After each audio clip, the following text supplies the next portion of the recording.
This is episode 3 of the Untwisting the Truth podcast. It is the 5th of April 2021, and today we've had Boris Johnson's latest announcements on the roadmap and the reopening of various non-essential businesses and the introduction or trial of various COVID status certification of vaccine passports. Now, needless to say, this is a very worrying development, but I could see it coming. In fact, I remember around a year ago, I read an article in Technology Review, which is the magazine of the Massachusetts Institute of Technology, entitled "We're Never Going Back to Normal." And it stated how in the future, as a result of COVID, whenever we enter certain venues, we may have to have our temperature checked or have other kind of health passports, basically be treated as a walking biohazard and have every move tracked and monitored by the state, you having to prove yourself healthy, that you're not infectious all the time. This is not a future that I want. But my fear is that we are being socially engineered to accept that this is a future that is necessary in order to be safe.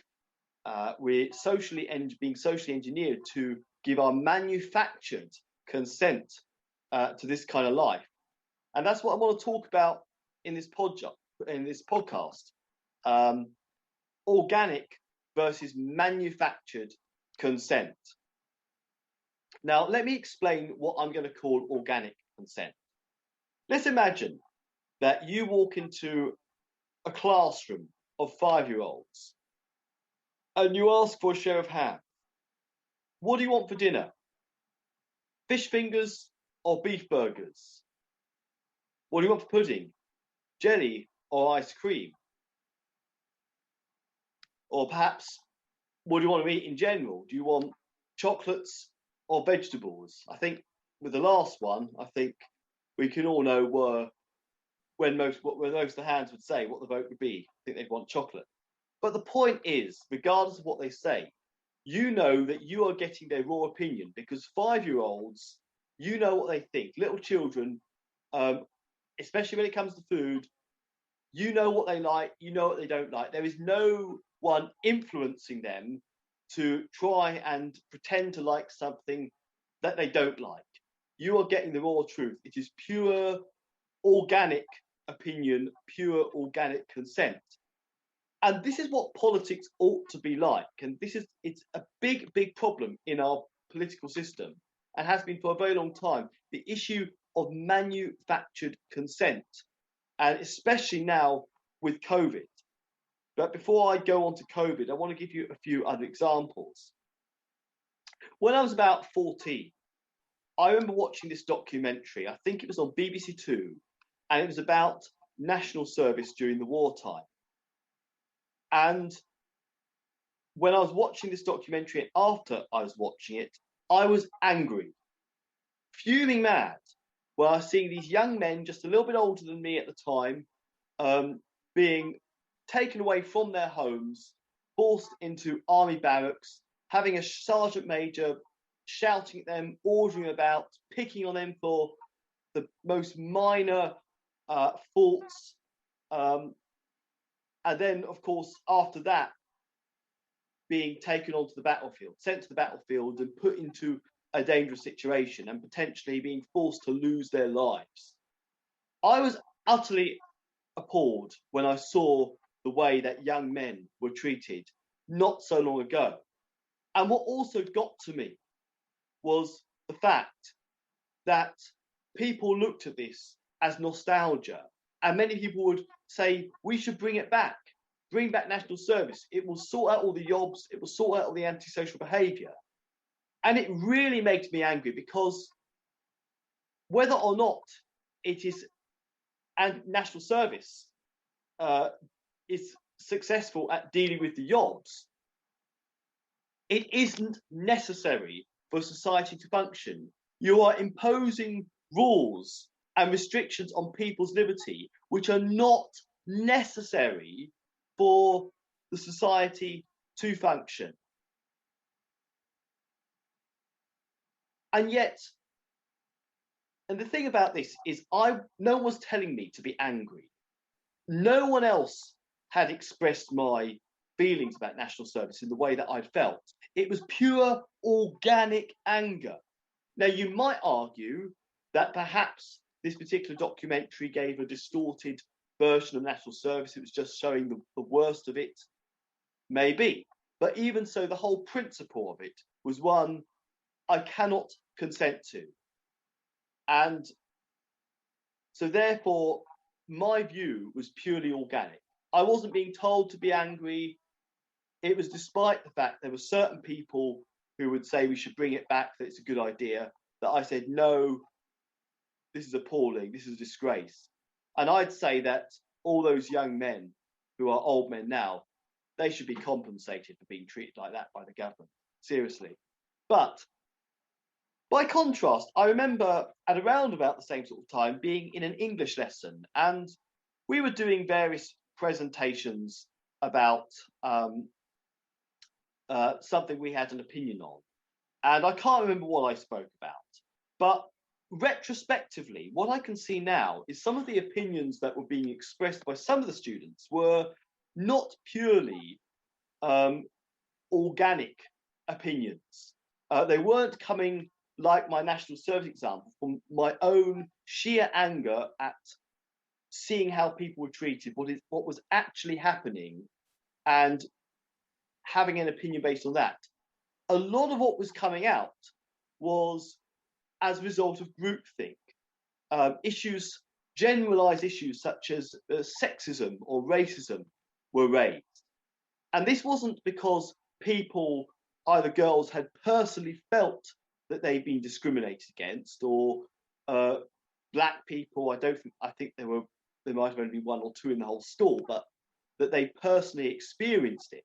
But it's because of the messages that they were being presented by mainstream media, even back then in the 1990s, about why these are issues.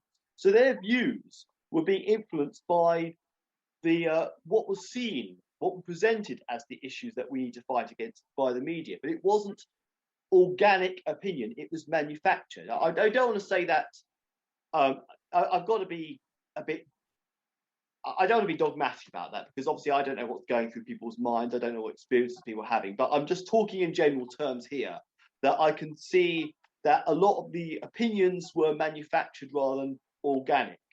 They weren't coming from a place of passion and anger and a resolve to change things, but they were coming from what other people would say. And that this is in general what happens to teenagers. A lot of them follow trends in either the way they dress or music they listen to or hobbies and activities. And it's not necessarily things that they like because they have made an independent decision.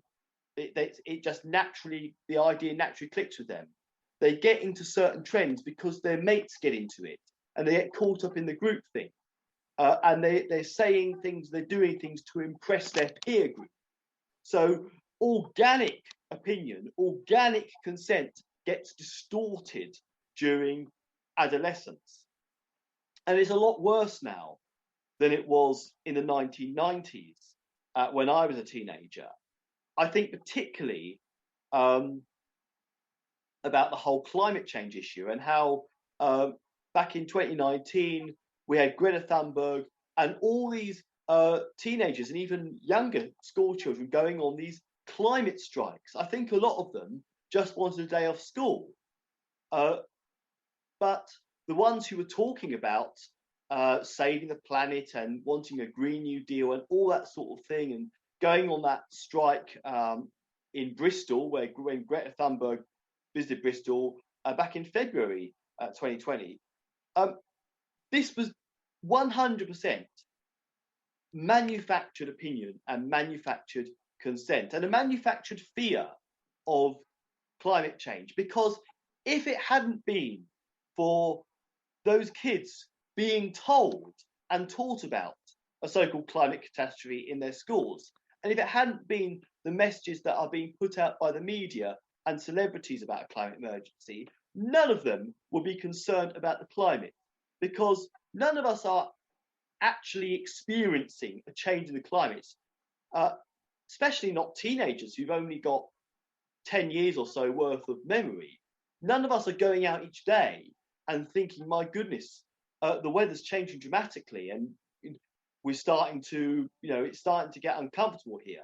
Of course, you're going to get hot days, you're going to get cold days, you're going to get days when the weather's a bit unusual or unseasonal. But for the most part, most days you walk out the house and the weather is within the kind of range, temperatures are within the kind of range you'd expect for the time of year, the vast majority of the time. So any opinions about this wanting to deal with this so-called climate emergency is purely manufactured. And what is worse is that they are, when they're on these climate marches, climate demos, they are demonstrating for their own enslavement, because they do not know that all the policies that they are calling for, this Green New Deal, all that, all the Agenda 21 stuff, it's going to mean that they're going to be taxed heavily.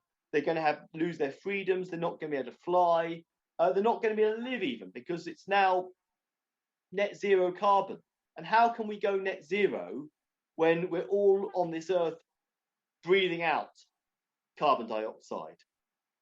It's purely manufactured opinion. Now, going back to my teens, when I was 18, in fact, 18, nearly 19, I went to my very first political meeting. It was a very small UKIP meeting. It was just before an election, and it was just the local candidate giving a little talk. And I was by far the youngest person there. And I was welcomed there with open arms. They encouraged me to take some literature to read and find out what's going on with the European Union. And I learned a lot. And I realised when I started to read the stuff they gave me, in particular, there's a little pamphlet by the democracy movement called EU Cannot Be Serious that I've still got, and is one I highly remember. I was thinking, if only the masses knew this information that's in this pamphlet and in these other leaflets, they would all want to leave the European Union like me. It's only because they're being told by the politicians that we need to be in Europe because it's safer, we don't want to be isolated. Just these vague non-arguments for staying in the European Union. And of course, at the time, there was a lot of talk about joining the euro, and that was the real threat that I saw, about losing our currency. But I realized that I was thinking, if only people knew. And the first couple of years after that meeting, I was trying to promote the anti-EU message wherever I went. I remember going with my parents to look to buy a new house when we were looking to move house, and desperately waiting to hand that leaflet over to the other people who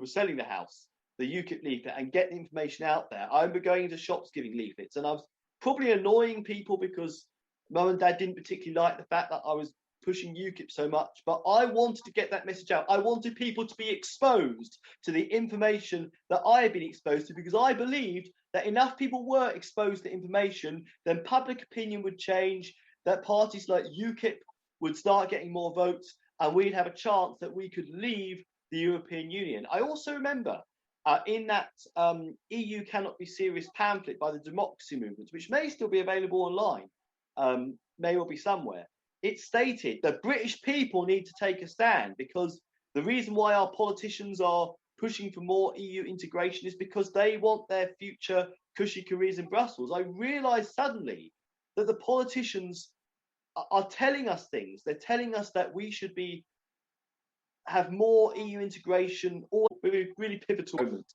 in my life that was. But again, this was purely organic. I had read about the European Union, and no one was telling me to be anti-EU. In fact, it was not a popular or a trendy opinion at all. But I did so because I saw what was happening, and what I read made sense. And yes, you could argue that what I read was biased, but nevertheless, I, on principle, what anyone would say, have a problem with us losing our national sovereignty to a federal Europe. I had a problem with that, and even if the EU wasn't quite as bad as I read it to be, and some things that I heard about over the years, some horror stories of what was coming, didn't quite happen, or not quite in the way that I thought they might. But nevertheless, I was still anti-EU because my principal feeling was that sovereignty comes first. And I remember actually, I was thinking, as this was such a big issue, why aren't more young people thinking like me? After all, it's the young people that have the future. I mean, a lot of most of the people I met in UKIP were of retirement age, and they would say, "I'm doing it for my grandchildren." And I thought to myself, I mean, if we could get this message more popular, maybe rock bands would start to create anti-EU protest songs. In fact, I remember I was at a wedding party back in 2007. This was, and there was someone there who was a musician in a well-known band, a band that was well-known at the time, and I kind of mentioned the idea to him briefly in passing, and I can't remember what it said, but I'm just proud that I mentioned the idea, and I was thinking, because all the young people at the time, there was an awful lot of apathy about politics, but they were into these sort of campaigns such as Make Poverty History and these kind of humanitarian campaigns. And I'm not going to dismiss humanitarianism, but there seemed to be something very contrived about it. And it seems to me, certainly retrospectively, and I'm not dismissing issues of poverty and all that sort of thing, but socialism is not the answer to poverty. But it seemed like a lot of young people were being sucked into the idea that it was, not because they had thought about this independently on their own, but because they were being sucked into groupthink. They were going along with campaigns that were being put out by the media, put out by celebrities, and their opinions were being derived from that and not their own independent judgment. But anyway, I want to fast forward now a bit to this issue with COVID, because manufactured fear, manufactured opinion, and manufactured consent is massive within this COVID regime. Now, on the 22nd of March 2020, SAGE put out a document which was along the lines of how to get the public to adhere to social distancing measures. And it talked openly in this publication. You can still read it online. It was saying very, very openly that we need to exaggerate the threat, and we need to use the media to exaggerate the threat. In other words, they are trying to produce manufactured fear, manufactured opinion, and manufactured consent towards all the restrictions. And what really gets to me is that everything that's happened to us over this past year with COVID, the lockdown, the social distancing, the masks, everything else associated with COVID, there is no way the general public would consent to any of that if it wasn't for this campaign of fear, of these messages that we're hearing daily through the news media, these daily death counts. If it wasn't for that, if it wasn't for the public being told day in, day out there's a deadly virus, the public would not have consented to it. But because they were told this, they were told that there's this deadly virus out there, they were told every day the number of death counts without any kind of context. They saw these images of people dropping dead in China, and all these images of crying nurses, and all fake stuff, crying nurses in hospital, weeping, telling everyone to stay home. And you're seeing all signs on every shop window saying, keep 2 meters apart, stay safe. All that, the fear of a virus is being pumped out daily. Because of that, the government and their controllers can get the public to consent to something that they never would otherwise have done. organic consent would be impossible, because if people knew the truth, that this was not about 3 weeks to flatten the curve, that this is a globalist takeover. It doesn't take much research, but if they knew that, they would not be consenting to this. They would be outraged on the streets if they knew that. But because they were told, well, this is just a short-term thing initially, 3 weeks to flatten the curve, all that sort of thing, and that we have to do these things to stay safe because of all that sort of thing, the public went along with it. And it's my biggest frustration, because I think if only people knew the truth, they wouldn't accept that. And it's so difficult living in a world where something is being introduced that no one in their right minds, in their rational minds, would consent to, but only because of a propaganda campaign, when you know that it's all based on lies. It really is so frustrating. I cannot tell you the frustration I faced this year. And that is why, mainly through social media, I've been trying to get the truth out. I've been trying to post comments on the BBC News, ITV News, and many local community forums, because I wanted people to know what's going on. I wanted people to get access to truth information, and to get out of the mindset of believing everything that the likes of the BBC say, because it is the likes of the BBC that are creating this manufactured fear, manufactured opinion, and manufactured consent. And it even goes so far in the way that they report those dissenters, what they call COVIDiots. I mean, just very recently, there's been a report of a Tory peer, Helena Morrissey, saying that this pandemic is all exaggerated, it's not real and all that. And whenever they report somebody or they refer to somebody who is dissenting from the official narrative, they're doing it always in a negative light, saying, well, this person's going to lose their job, they're going to be sacked. Whenever they report on the protests in Trafalgar Square, they just refer people to anti-vaxxers, anti-maskers, and it's very clever psychology, because by calling someone anti, it places people in a negative light. And the same thing would happen with the European issue. People like myself who wanted Britain to be independent were called anti-Europeans. We were never anti-European. We were anti the political system, the anti-democratic EU system of government. That's what we're against. Again, we're not primarily anti-vaccine, but we're pro-health. If you said pro-health people, because we are pro-health, that would present people present the anti-lockdown movement, us COVID dissenters, in a far more positive light. But the media does all kinds of things to maintain this manufactured fear, this manufactured opinion and consent towards the government narrative. And it's the same thing with the vaccination program. The Behavioural Insights team has got documents out there how they are going to persuade people to take the vaccine, particularly the younger people, because let's face it, I mean, this virus is very well. There is no virus that's been purified and isolated, but the elderly people are no doubt going to feel like they're more vulnerable to it, because they're more vulnerable to all kinds of illnesses, because they are people at the end of their natural lifespan. But younger people who've survived this whole year without anything more than a common cold are not going to feel that this is a major threat. So you've got the Behavioural Insights team putting out documents, and I may well report on this in a future podcast in more detail, but they're putting out documents saying, how can we persuade these people to take this vaccine? And they're using they're dangling a carrot, saying, well, if you take the vaccine, well, you're going to need a passport going to have a passport if you want to go to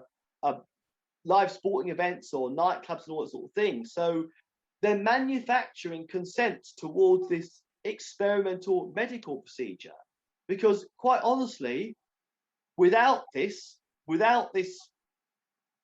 relentless fear propaganda campaign, nobody would be taking this vaccine. You offered it to anybody without all the messages put out by the BBC and the government. People would say, what's this? Why should I be having this? But because people have been told there's a deadly pandemic, because people have heard the daily death counts on the BBC, because they are told the barefaced lies that COVID is a real threat, but the vaccine is safe, then people will happily roll up their sleeves and take this vaccine. And they need to do a few more things to persuade the young to do it. But because people are being told, well, we need 85% vaccination of people to be vaccinated before we can go back to normal. So you've got to do your bit, take the vaccine. You don't want to stop the rollout of it. You don't want to stop the rest of us going back to normal, because people who don't take the vaccine are being presented as a burden, that they're the problem. It creates a form of manufactured consent. And it's frustrated me throughout this whole pandemic, the amount of manufactured fear, manufactured opinion, and manufactured consent. Because again, I've read throughout this whole time, and this frustrated me particularly early on. I read on the forums, on BBC News, ITV News, the Facebook pages, all these comments saying, "Oh, we need a lockdown. We need to lock down harder," particularly early on. Every other comment was saying, "Lockdown, lockdown. When's Boris going to get on with it?" sort of thing.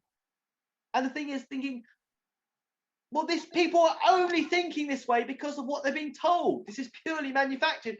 If people knew the truth, they would not be calling for lockdown, and they would not be calling for their own freedoms and liberties to be curtailed. It is only possible for people to think this way through manufactured consent. And I could go on and on and on.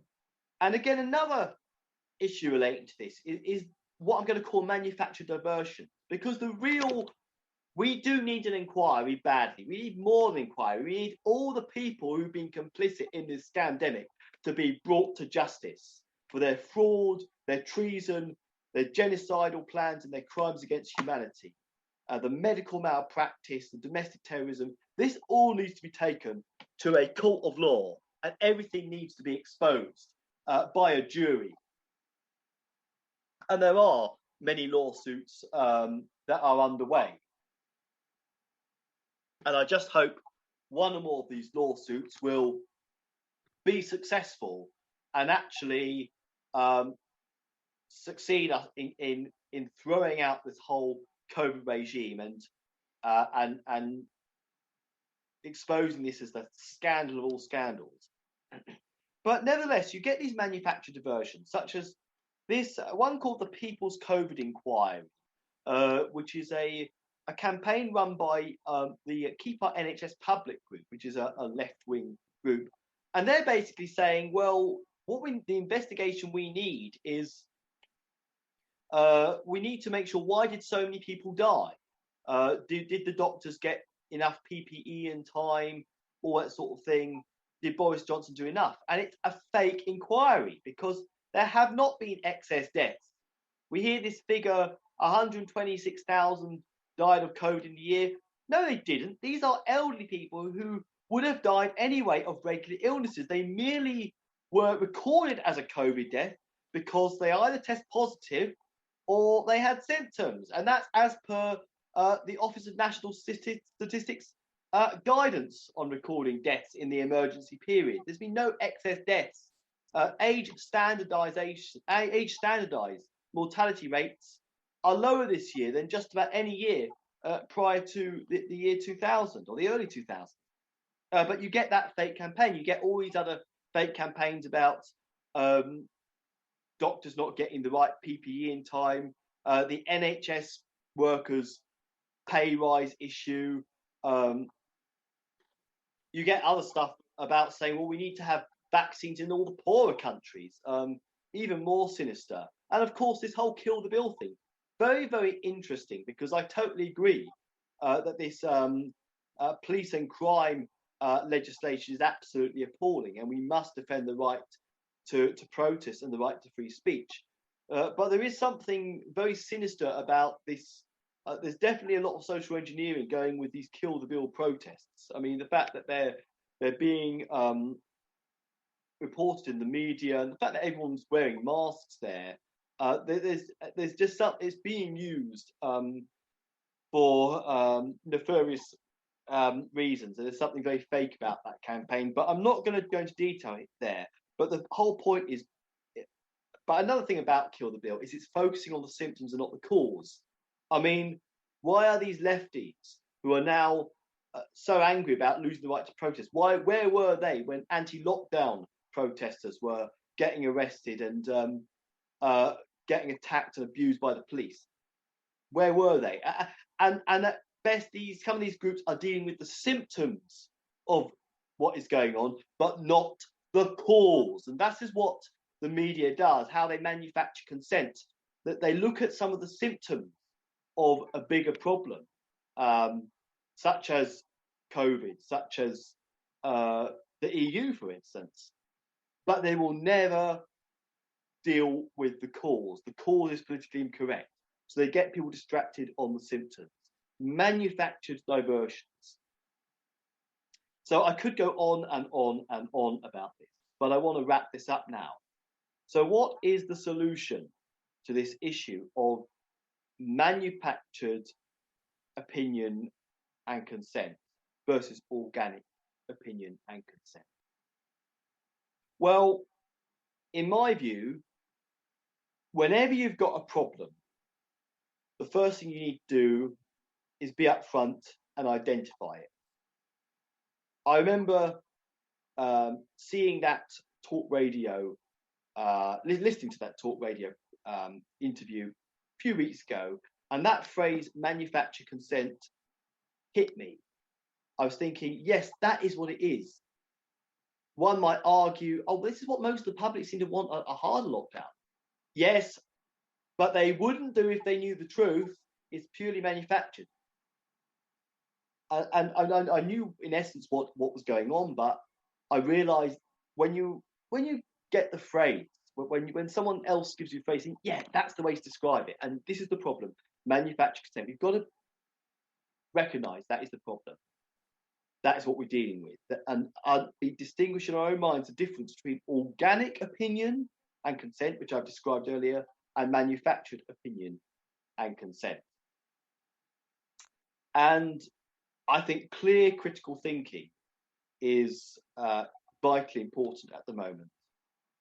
Making that distinction. When someone says, well, most people seem to want a hard lockdown, say, yes, but the only reason why is because, and then explain, actually, if people knew the truth, they wouldn't want that. And so, yeah, that's the first thing. And I think somehow find a way to explain to people that actually, say to them gently, that actually the only reason why you're thinking this way is because you've been told this, that, and the other. And actually, if you looked into this instead, you might find that this is not a good idea. But I think identifying our own minds, what the issue is, and clear critical thinking is the first step to dealing with this issue of manufactured opinion and consent. As for how things are developing, I mean, I think a lot of people now are totally fed up with lockdown. I think the tide is turning in many ways. People are now starting to see that it was never about 3 weeks to flatten the curve. And I think some people are reaching their tipping point. I think we all need to just keep on getting the truth out. We can't force people to accept the truth, but we've got to kind of like make sure that we are ready for when the tide turns. And it will turn at some point. Somehow the truth has got to come out. We've just got to facilitate and assist that process. Keep presenting truthful information in whatever way we can. And when people start being affected personally, hard enough and bad enough, I think some people will be forced to come round and acknowledge what is really happening. I have no other definite conclusions other than that for today, but I just really, in this podcast, wanted to discuss the issue and the distinction between manufactured fear, manufactured opinion, and manufactured consent versus organic fear, organic opinion and organic consent. An example of organic fear, by the way, could be the fear of driving a car. I didn't mention this earlier, but I mean, because actually we all know that when you are driving, there is a real danger that if you make a wrong move or someone else makes a wrong move on the road, you could die. You might call someone a bit of a wimp if they're afraid to drive. It's a legitimate fear. But the fear of a virus, that's purely manufactured. I mean, one of my relatives talked about when their church was starting to reopen and start to get small groups to meet up. And they were saying, well, so and so and so and so was still a bit too afraid to meet up. And I was thinking, yes, but the only reason for that is because they've been told there's a deadly pandemic. If they knew the truth, they wouldn't be in fear of having a meeting with a small group of people in a house. That's ridiculous. This fear can only be derived through it being manufactured.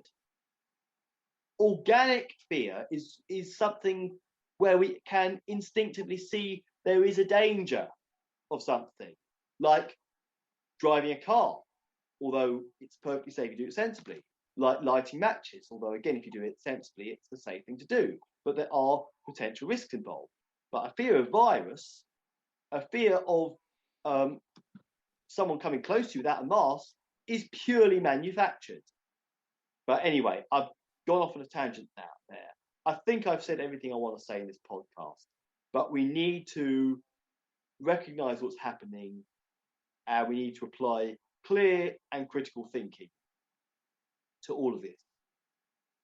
Thank you very much for listening, and I will see you on the next podcast.